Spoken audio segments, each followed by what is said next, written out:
Maraming Pinoy ang naiipit pa rin sa tensyon sa Middle East, gaya ng mga OFW sa Israel na personal na nasasaksihan ang mga pagsabog.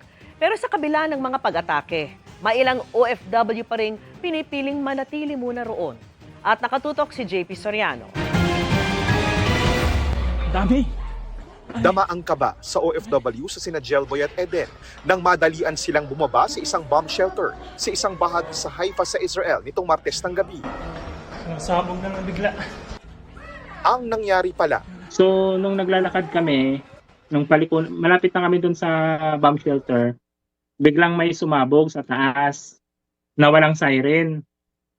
Nagulat po kami, tapos nakita na lang namin yung mga tao nagtatakbuhan na mahigit isang linggo nang walang patid ang palitan ng airstrikes ng Iran, Israel at Amerika. Dahilan para sa mga bomb shelters na halos matulog ang maraming OFW sa Israel at iba't ibang bansa sa Middle East, pati na rin ang kanilang mga nationals.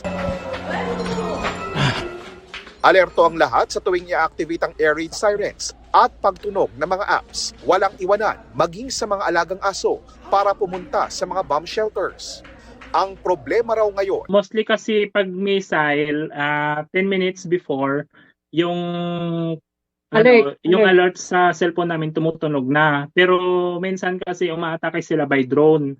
So yung drone po kasi minsan mahirap ma-detect dito sa Israel. Kaya minsan sumasabog na lang, hindi pa nila na-detect. So yun po yung pinapangambahan namin pag nandito kami. kumpara raw ng mga nakaraang gantihan ng missile ng Iran at Israel. Mas malala po ngayon, sir. As in, sobrang lala po ngayon na wala na pong, parang pagitan 5 minutes na lang. Hindi ka na po talaga natutulog tulad po ngayong madaling araw.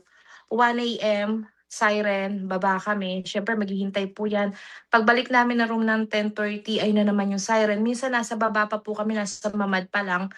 May siren na. Nang tanungin namin ang ilang OFWs kung nais ba nilang magpa-repatriate. Para sa akin po, mananatili pa din po ako dito kasi yung kinikita ko po talaga dito, hindi kayang kitain sa iba. May 1 year na lang po ako. Parang 50-50. So, parang igagrab ko pa yung 1 year dito. Siguro po kung mandatory repatriation, Doon po kami. uuwi kami. Pero sa ngayon kasi, nakikita naman po namin na para sa safety namin, okay pa naman po kami. Para sa GMA Integrated News, ako po si JP Soriano. Nakatutok 24 oras.